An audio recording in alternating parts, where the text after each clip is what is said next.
Howdy, Central Texas. I know I'm missing my cowboy hat, my belt buckle, and my boots, but I'm trying my best cowboy impression.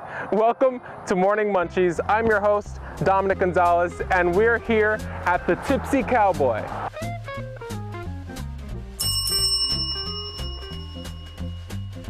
I think being Hispanic for me means doing everything 100%.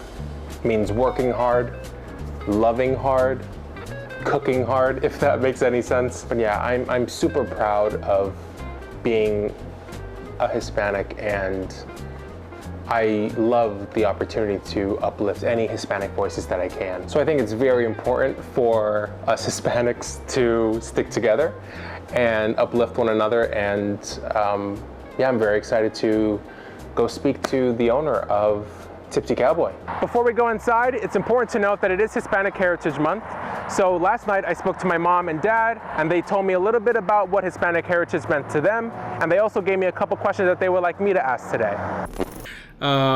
First of all, thanks for doing this. Yeah, definitely. So something that I'm going to do is go and talk to an owner. It's a Mexican owner, and I was wondering if you had possibly a question that you would like me to ask him. Okay, I would like to know how authentic is his food compared to the authenticity of food from Mexico? So, is his grandma chained in the back? You got grandma back there, don't you? You know what I'm saying? No, one idea is, do you have this back in your country? Yeah, but I also like the grandmother thing, because it's very true. Like grandmothers have. Yeah, sometimes you're like, yo, dude, don't tell me a young dude or a young girl just cooked this. Like, that's bullshit. Like, who cooking that? And does he have family members helping him out? Yeah. Okay. And also, do you have people following your footsteps, or your kids or family, the younger siblings following this also? Are they doing it? You know, and because being that he's Mexican, then you look at a lineage. Is he creating one? Does he come from one? Or is he the staple? I think wherever you go, everybody they all have their certain tastes that they were brought into. I mean, I'm sure my family, the way we made food in our household, it's to me, it's more of like, when I cook for you, it's I love you. You know, yeah. I feel like you're a part of the family. So it kind of like draws you in, and food brings you together. So I feel like every culture is almost similar to that. And the food and the flavors, there's a history and there's a past to it. So I think the fun of going to try different foods, to me, it's like you're wanting to learn their story. Like, where did it come from? Well, let's get right into their story then, and get to know the owners of the Tipsy Cowboy first, before asking them some questions. I am Pablo Altamirano. I am the kitchen manager. Okay. I'm Elizabeth Altamirano, and I'm take care of the front and social media. Off the busy road of Highway 317, you'll find a giant cowboy hat. And underneath that hat, you'll find what was once a car wash is now the third shot for the Altamiranos at living the American dream. But third time's a charm, right? Born and raised in Mexico, Pablo set his sights to the U.S. after realizing he wouldn't be able to live the life he wanted if he stayed home. Over there, it's nothing. I don't even have a chance to go to school. In 2003, he started washing dishes at a restaurant. And wanting more, he'd find himself making his way to watch the cooks after his dishes were done. Pablo had an innate passion for cooking and knew it was a skill he wanted to improve on. The owner of the restaurant eventually caught on and volunteered to teach Pablo what he knew, and for 12 years, Pablo perfected his craft. I started talking with my wife, and then said, okay, so I think it's time to start looking for opportunity. That opportunity was self-made. Pablo opened up a restaurant in Newark, Texas called Altamirano Tex-Mex. But owning a restaurant proved to be easier said than done. I opened in 2015. Yeah, 2015, the first time to try to open a restaurant. So open for a couple of months, almost 1 year, I think. Yeah. almost 1 year stay open, but it's nothing. So I close the door because I don't make any money. It's like sometimes not even $100 all day. After closing the doors to his first restaurant, Pablo continued to cook, but for another business. And after that, I started talking again with my wife. Okay, let's try again. His next entrepreneurial effort was Pablo's on the river in Belton, Texas, where you could have old country-style food in a quite literally elevated environment, overlooking the Leon River. But it's a big mistake. Yeah, because it's the same thing. Not many people going. No. After 4 years, the restaurant suffered from low attendance rates, despite its quality in food and homey atmosphere. Just before Pablo had to pull the plug, business started to pick up. However, that was right at 2020 when the COVID-19 pandemic hit. And the rest is history. I don't make any money, any. I stay looking for loan and for pay the rent, and so now they pay the loan for the money spent over there. But Pablo mentioned something to me that stuck. His outlook on the whole situation, despite all of its problems, remains positive. But the good thing is I learn new things every time when something happens. I'm not looking like something, okay, I lost money. I'm feeling like I invest money to learn new things. Those new things let him hear. His third restaurant, the Tipsy Cowboy. And through it all, right by his side, his wife, Elizabeth. I went to college for medical assistant and x-ray, but then we started dating and he told me he wanted to open a restaurant. I told him I was gonna help him, so we decided to go for it. Together, they complement one another, with Elizabeth focusing more on the front-end duties like customer service and social media, and Pablo working behind the scenes, cooking up magic. Now that we're acquainted, let's ask some questions from my parents. Question 1. How many of your recipes are passed down from family? It's almost all of them because I go back again and with the Mr. Thomas. Mm-hmm. So he teach me everything and he knows. Yeah. So, but he's like my father, because I feel like he adopted me. Yeah. Because I'm working with him, he help me in everything, whatever I need, and he's over there. So, and he teach me all he knows for the cook. Question 2. Do you come from a line of restaurant owners, or are you starting a legacy? My family, like I say, I never has money for go to the school, because them it's poor. They don't have nothing. So this is its very starting. So it started in 2015. So and they keep trying and trying. And we have a son and a daughter, and they're here with us too. So they work here with you guys? They don't work here, but they're homeschooled, so they're here all the time, Cool. And sometimes when we're thinking, oh, what should we put new? And they also help. They're like, what if you do this? What if you do that? So they know what's going on. Yeah, and do you think maybe that they might catch the bug and want to start working in the restaurant and start cooking maybe? So he likes to cook, but I don't want to put here, okay, this is what I wanted for you. No, I explain to him, okay, the opportunity is over here.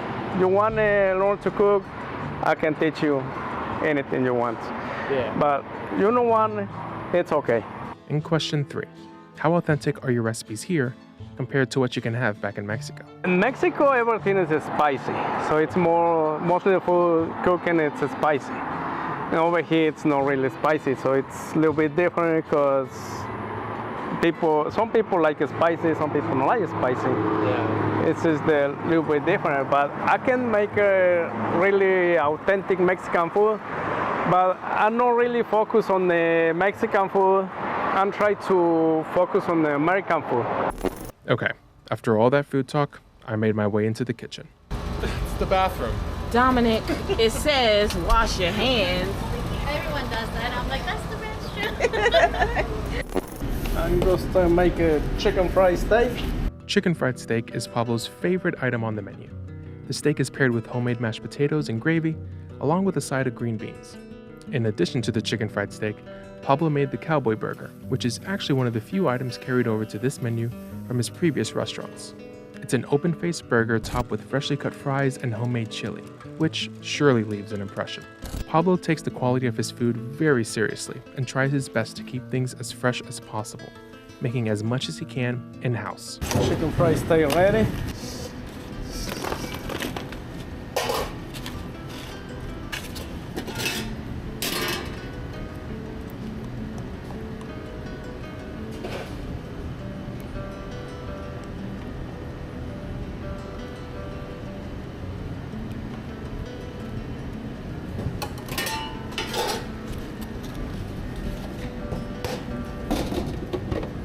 This is the Cowboy burger.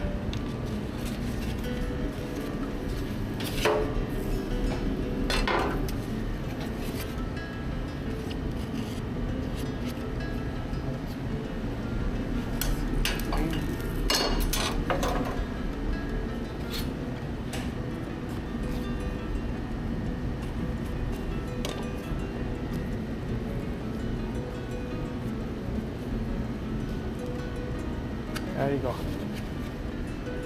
It's a Cowboy burger. All right, I am here with Jasmine. Hi. This is the Cowboy burger. Ooh, very tasty looking.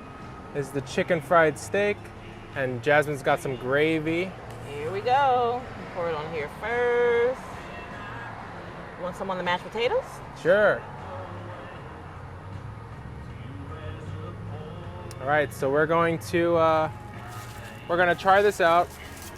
A little taste test for you here today, but it's so hot outside, so we're trying to get some shade. I think I'm gonna dig in here before I go over to the burger. Ooh, this is thick.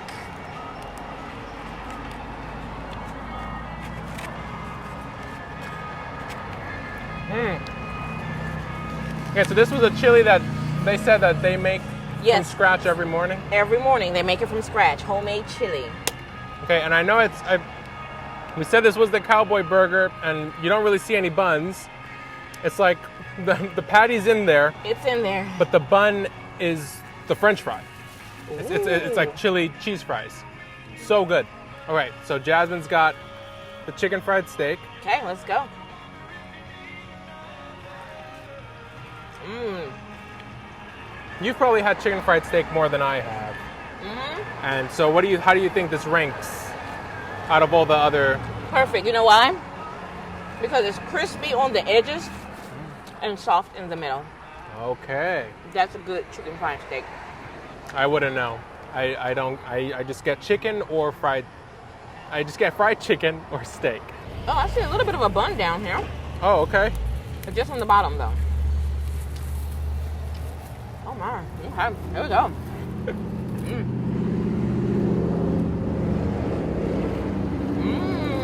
Right? It's pretty good. Now I'm not Delicious. into spicy. I think this is a jalapeno. I'm not a jalapeno person either. I'm scared of jalapeno peppers. Yeah. And again, sorry for the shade. It's so hot outside. How many degrees is it right now? Are you able to check how many degrees Let's it is right see. Forecasting Jasmine. Forget forecasting Faith. now? Right. This is forecasting Jasmine. I'm going to check the weather on my phone. I'm going to cheat. Oh gosh. Better Where's my water. weather app? Oh, here it is. It is 84 degrees here in Belton. That's it? Yeah. Okay, 84 degrees, but the feels like temperature is 130. So do with that what you will. Facts. 84. This is not 84. It's not 84. Something's wrong. That app is My wrong. wig almost burnt off. I was like, what's that smell? Like, it smelled like burnt hair. It was my wig. This is a It's on me. two-hander. It's on you. Oh, turn it around. Turn it around. I thought it was like a cell phone. I was like, where's... But this way I'm able to see myself and you can see me at the same okay. time. It's fun.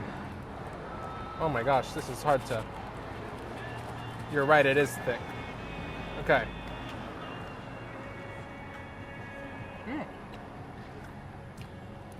I do like the crispiness.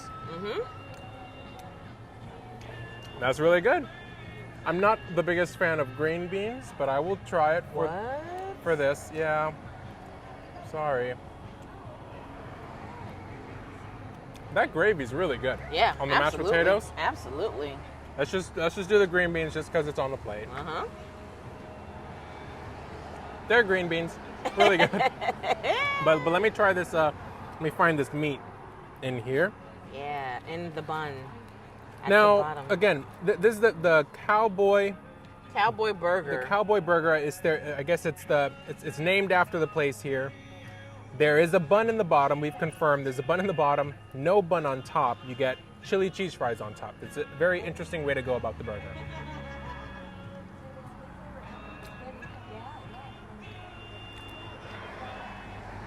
And I like the meat. Yeah. It's like it has like a little smokiness to it. It comes all together with the meat.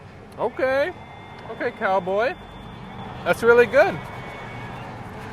So which one's your favorite out of the two, Jasmine? Ooh, I think maybe the cowboy burger. Really? Yeah, I mean, because it's different. I think that's it. It's unique. It's different for me. Yeah, the cowboy burger has a lot of flavors, a lot of very good flavors that come together. I figured why not ask my parents what they think about, Hispanic Heritage Month. And so you said you wrote your answer down. You had you did your homework. I had to because it's a lot, and I just didn't want to sound I understand. wrong. I guess I want it to sound really good. Yeah. So I had to rewrite it a couple of times, but I think I got it. Go for it. Okay. All right. So Spanish Heritage Month for me is more than a language or a tradition. It is a story where I come from and the love that flows through my family. I was born in Queens, but my heart has always been tied to Puerto Rico. Being the granddaughter of Taino grandparents, I carry with me not only their history, but also their resilience and pride. My mother, who came from Puerto Rico with little but her determination, is the one who taught me to the true meaning of my heritage. She worked hard, she sacrificed much, and carried her roots with her everywhere she went. Sorry. From her, I learned to cook the dishes that connect us. Spanish heritage to me is about honoring those who came before me and keeping their traditions alive. It is the music that makes us dance, the food that brings us together, and the family bonds that never break, no matter the distance. It is a legacy of strength, faith, and joy that I carry proudly as a Puerto Rican woman. So that is what I wrote. Whoa, good answer. I don't think I could have asked for a better answer. The Altamiranos share a story of perseverance, and from my short time at the Tipsy Cowboy, it's clear to see that everyone here is happy to be here. The food is made with quality ingredients, and the best customer experience is at the forefront of every interaction. Customer service is not the same. Like, we go somewhere and they don't even say, hi, how are you? Like, they just open the window and they're like, this is your total, and that's it. And I'm like, I don't like that. So when I get my customers, I greet them. I am like, hi, how are you? And they're like, and I'm like, what's wrong? And they tell me about their day, and I think that makes them feel good. So I'm like. With all this said, I wanted to see their take on Hispanic Heritage Month. It's something really nice because a lot of people think it's impossible to do something else because coming from Mexico and over here it's a little bit hard, but it's not impossible. It's how I feel it for me because it's everything it's possible when you really focus on the things you want. For me, I love being Hispanic because my kids, they're like, when they were growing up, my son, I didn't speak to him in English. I'm like, I don't know English. And then when he started going to school and then the teachers needed to talk to me, and then he's like, you do know English? I'm like, no. He's like, why didn't you tell me? I'm like, because I want you to know Spanish. I'm like, nowadays a lot of kids have Hispanic parents, but they don't know Spanish. The parents are like, it's just easier to communicate, so they forget about that part of their life. So I'm like, I don't want you to forget Spanish. I'm like, it's really helpful in life. I'm like, you know 2 languages. I'm like, that makes you really smart. And I'm like, so don't you ever forget that. And then he's like, okay. And then when his friends would hear him talk Spanish, they're like, you know Spanish? And then he's like, yeah. And they're like, aw. I'm like, see, so it's really good for you to know where you come from. And he's like, yes. So now he understands it. And I'm like, I'm proud, Yeah. I also asked them to share with me the toughest and most rewarding part about being a small business owner. In short, for the Altamiranos, the toughest part is making ends meet sometimes. But the most rewarding is how they're able to positively impact the community. And that makes me happy because I let him know, I'm like, so-and-so, they said they loved it. And then they tell their family members and they come and I'm like, thank you. Like this morning, this lady came and then the first time she came, she tried a chicken fried steak. And then she came back the next day in the morning and she's like, that was the best chicken fried steak. And then she got the cowboy platter for breakfast. And I'm like, well, I hope you like it, you know, because you like the dinner. She's like, I'll let you know. She came back today. She was like, that was the best platter. So this is the horchata that they make. I just started drinking, I'm sorry.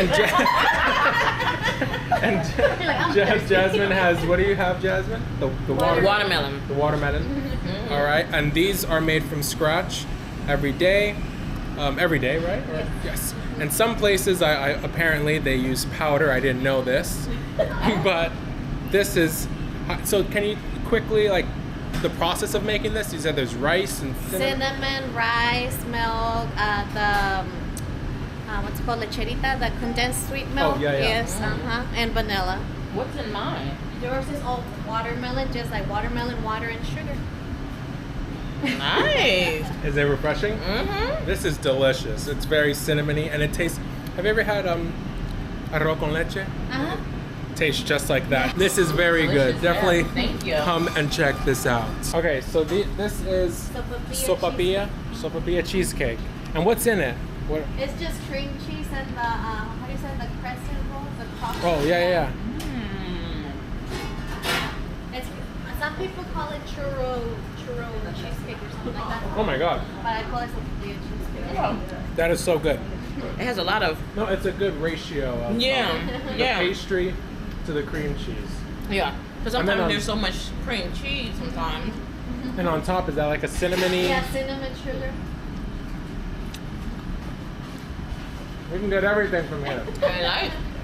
And then on fall, I make a pumpkin carrot cake from scratch as well. You like the desserts and cooking the sweet. Baking, yes, and he's the cook. The savory. Yes.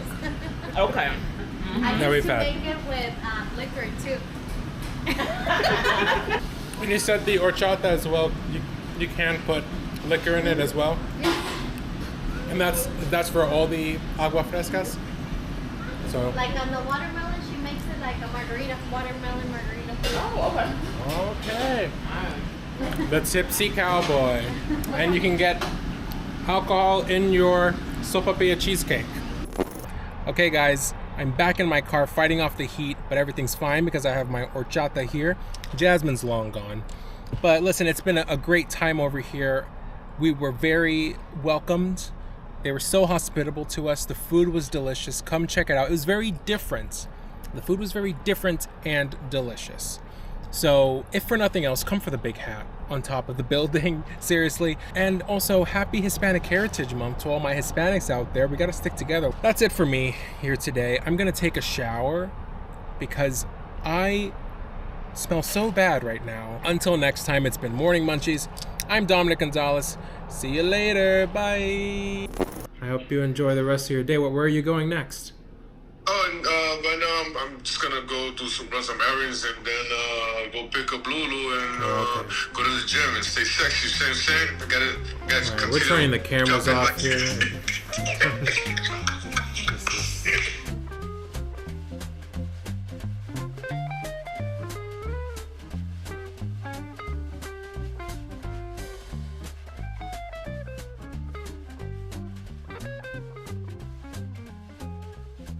Howdy, Central Texas.